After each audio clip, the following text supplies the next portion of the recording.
मेरा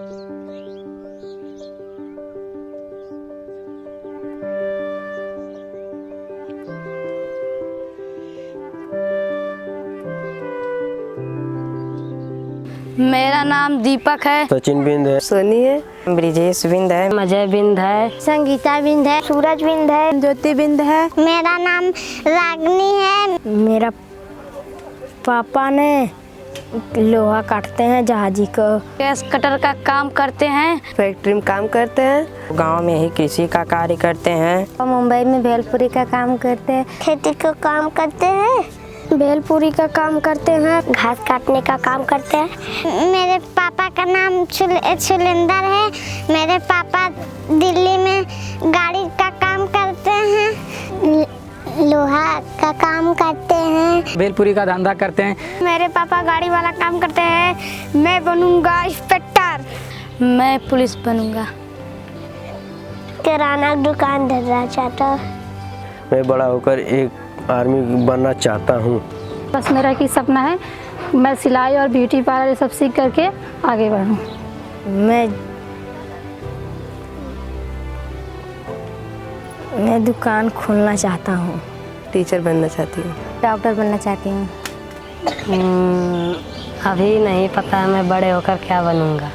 मैं बड़ा होकर एक इंसान बनूंगा। मैं डॉक्टर बनना चाहती हूँ। एसपी बनना चाहती हूँ। और मैं पढ़ना चाहती हूँ। गायककार बनना चाहता हूँ। मैं इंजीनियर बनना चाहती हूँ।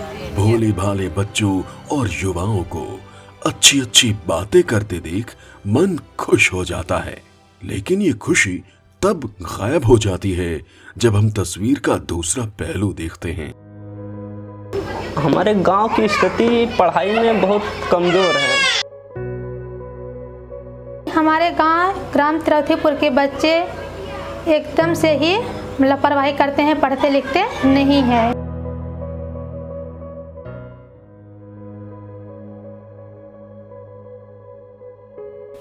कोई मछली मारता है, कोई गोली खेलता है, तो कोई फोटो लेकर ताश खेलता है, यही सब कर रहा है।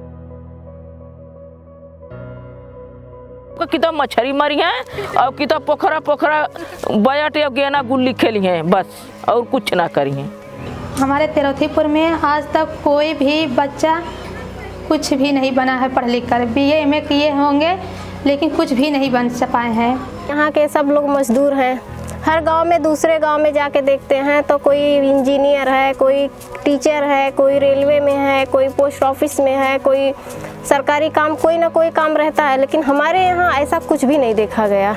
हमारे उम्र के जो युवा हैं वो तो ज़्यादा फिलहाल तो पढ़ने में कोई रुचि नहीं रख रहे हैं, कोई रुचि नहीं, ना तो उनके घर वाले ना तो वो बस सोच रहे हैं हम हो गए हैं थोड़े जैसे जानकार हो गए हैं, जाने लायक मुंबई या दिल्ली जैसे जा सकें, वहाँ पर पहुँच सकें, बस उतना अगर काम करने लायक हो गए हैं, काम करने लायक बस चले जा रहे हैं, कमा कर घर वाले को दे रहे हैं, घर वाले खुश हैं।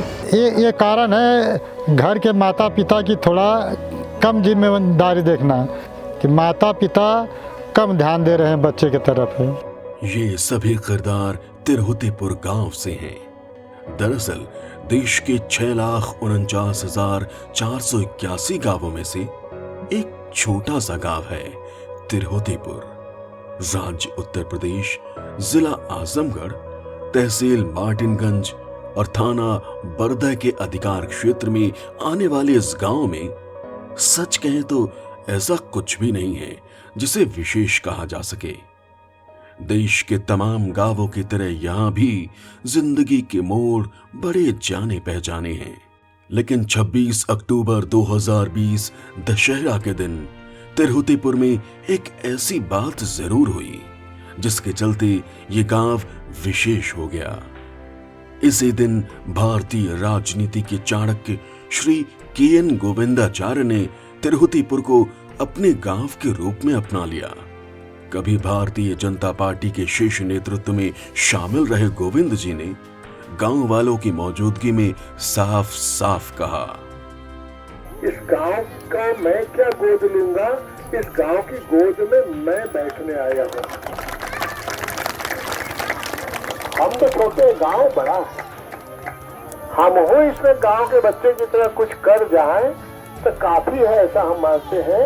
हमको उसी में संतोष है, उससे बेसी का कुछ सोचने हम नहीं आए हैं।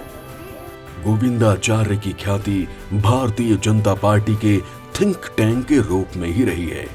अपने 50 से अधिक वर्षों के सार्वजनिक जीवन में गोविंद जी ने राजनीति, समाज नीति और अर्थनीति सहित तमाम क्षेत्रों की जो समझ हासिल की है, उसकी बराबरी करने वाले आज बहुत कम लोग हैं।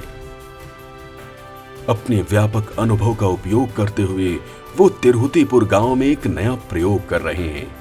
उनके इस प्रयोग में वर्तमान से अधिक भविष्य की चिंता है।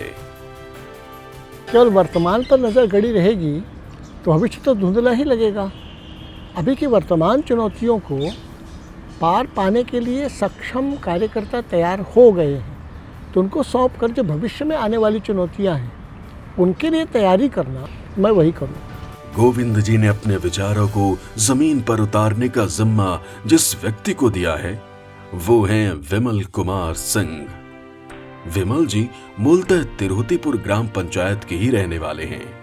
उन्हीं के आग्रह पर तिरहुतीपुर को इस अभिनव प्रयोग के लिए चुना गया है। विमल जी इस समय दिल्ली का अपना कारोबार समेटकर गांव में ही रच बस गए हैं। इस अभियान में क्या किया जाएगा, इस बारे में उनकी सोच बड़ी स्पष्ट है। देखिए, गोविंद जी के लिए तिरहुतीपुर एक प्रयोगशाला है, लेकिन उनके इस पहल में एक गांव विशेष का नहीं बल्कि पूरे देश का चिंतन है। अगले 7 वर्षों में कुल 9 आयामों पर भांति भांति के प्रयोग किए जाएंगे।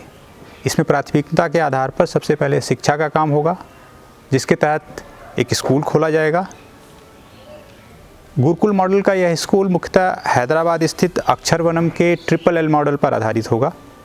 इसमें पहला L अर्थात लैंग्वेज, बच्चों को डायरी लिखाकर, कहानी की किताबें पढ़ाकर, फिल्में दिखाकर और सबके सामने बोलने की प्रैक्टिस करवाकर हम बच्चों की हिंदी और अंग्रेजी दोनों भाषाओं को ठीक करेंगे।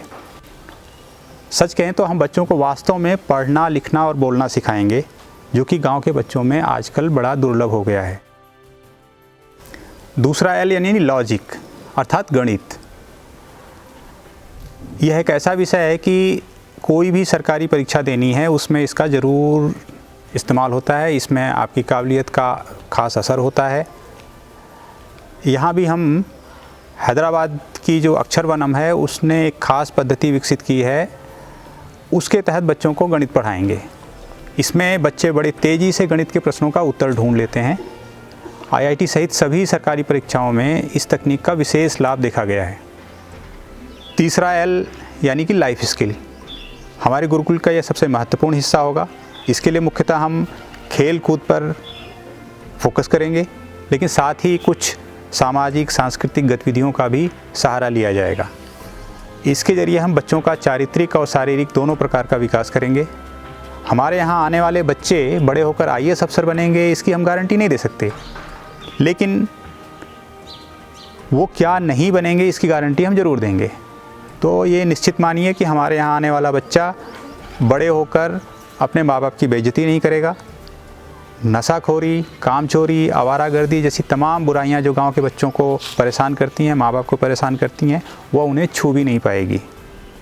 सबसे बड़ी बात, हमारे यहाँ आने वाले बच्चे बेरोज़गार नहीं होंगे।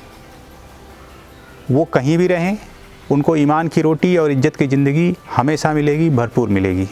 तिरहुतीपुर का ये अनोखा गुरुकुल तमाम सरकारी और प्राइवेट स्कूलों का प्रतिद्वंदी नहीं बल्कि उनका पूरक होगा। यहाँ आने वाले बच्चे किसी न किसी दूसरे स्कूल में पहले की तरह ही पढ़ते रहेंगे। आमतौर पर स्कूलों में कक्षा 1 से लेकर 12वीं तक की पढ़ाई होती है, लेकिन यहाँ ऐसी कोई कक्षा नहीं होगी। यहाँ सभी बच्चे पीयर लर्निंग की व्यवस्था में अपनी अपनी पढ़ाई करेंगे। वो जिस भी स्कूल में पढ़ रहे होंगे वहां भी उनका रिजल्ट बेहतर हो, इसके लिए खास कोशिश की जाएगी। गांव के और विशेष रूप से गरीब और कम पढ़े माँ बाप प्रायः अपने बच्चों की प्रतिभा पहचान कर उन्हें अच्छे से गाइड नहीं कर पाते। इस कमी को हम दूर करने का प्रयास करेंगे। उचित मार्गदर्शन मिलने पर गांवों के बच्चे भी डॉक्टर, इंजीनियर, वकील, अफसर, कलाकार, खिलाड़ी, बिजनेसमैन और वो सब कुछ बन पाएंगे जिसके वो काबिल हैं। उन्हें मजबूरी में छोटा मोटा काम करके गुजारा नहीं करना पड़ेगा। आपको रामायण की वो कहानी तो मालूम ही है, जब वानरों की टोली समुद्र के किनारे खड़े होकर लंका जाने का उपाय ढूंढ रही थी। केवल हनुमान जी में समुद्र लांघकर लंका जाने की ताकत थी, लेकिन वो चुप थे क्योंकि उन्हें अपने बल का अंदाजा ही नहीं था। जब जामवंत ने हनुमान जी को याद दिलाया, तब उन्हें अपनी ताकत का एहसास हुआ और वो लंका जाने के लिए तैयार हुए। ठीक जामवंत की तरह हम भी बच्चों की मूल प्रतिभा को पहचानकर उन्हें उनकी ताकत बताएंगे, ताकि वो अपनी काबिलियत के हिसाब से जिंदगी में सही मुकाम हासिल करके अपने माँ बाप का नाम रोशन कर सकें। तिरहुतीपुर का स्कूल अब तक का सबसे अनूठा स्कूल होगा। यहाँ आलीशान बिल्डिंग में नहीं, बल्कि मामूली सी कुटिया और खुले मैदान में पढ़ाई होगी। जैसे पुराने समय के गुरुकुल में राजा और प्रजा दोनों के बच्चे पढ़ते थे, वैसे ही इस गुरुकुल में भी अमीर गरीब सबके लिए दरवाजे खुले रहेंगे। हम पैसे को शिक्षा पर हावी नहीं होने देंगे। यहाँ फीस नहीं देने पर किसी बच्चे का नाम नहीं काटा जाएगा। गोविंद जी का प्रयोग अब विचारों की भूल भुलैया से निकलकर तिरहुतीपुर की जमीन पर अंकुरित हो चुका है। विमल कुमार सिंह के साथ साथ औरंगाबाद बिहार के कमल नयन इसे पूरे मनोयोग से खाद पानी दे रहे हैं। जी टीवी में काम कर चुके कमल ने दिल्ली में अपने जमे जमाए मीडिया करियर को छोड़कर तिरहुतीपुर में काम करने का फैसला लिया है। सामाजिक कार्यों से लगाव की भावना कमल को विरासत में मिली है। मेरे पिता संजय सजन एक सामाजिक कार्यकर्ता हैं। सन 2007 की बात है, जब गोविंदाचार्य जी के मार्गदर्शन में उन्होंने गोकुल सामाजिक विश्वविद्यालय की स्थापना की। उसके बाद उन्होंने एक मृत नदी, जो कि बिल्कुल लुप्त हो चुकी थी, राम रेखा नदी पे उन्होंने बूढ़ा बूढ़ी नामक बांध बनाया। इस बांध बनाने की प्रक्रिया में मैं उनके साथ रहा, उनका साथ दिया। ये बांध लगभग 2 करोड़ की लागत में इस बांध को तैयार किया गया और ये पूरे भिक्षाटन से और लोगों के श्रमदान से बनाया गया बांध था। इस बांध के अनुभव में मुझे बहुत सारी चीज़ों को सीखने का मौका मिला और समाज में कार्य करने का जो हौसला है ये मुझे वहीं से आया। फिर जब गोविंद जी के तिरहुतीपुर में काम करने की और इस गांव की योजना के विषय में जब मैंने अपने पिताजी के समक्ष इस बात को रखी, तो उन्होंने बिना किसी देरी के मुझे ये कहा कि मुझे ये काम को करना चाहिए। और मेरा तो पहले से मन ये था ही कि मुझे किसी ज़मीनी कार्य और किसी गांव के काम से जुड़ना है। तो मैंने बिना किसी देरी के विमल कुमार जी के साथ इस गांव में काम करने का अपना निर्णय बनाया। और आपको बताना चाहूँगा कि मैं पिछले 1.5 महीने से तिरहुतीपुर में काम कर रहा हूँ। अनुभव मेरा बहुत शानदार रहा है। इस गांव के बच्चों के साथ और इस गांव के बच्चों के लिए काम करने में बहुत मज़ा आ रहा है। अभी बिना थके बिना रुके बच्चों के लिए काम करते जाना है। गोविंद जी के मार्गदर्शन में तिरहुतीपुर का जो प्रयोग हो रहा है, वो इस गांव के साथ साथ पूरे देश के विकास में मील का पत्थर साबित होगा।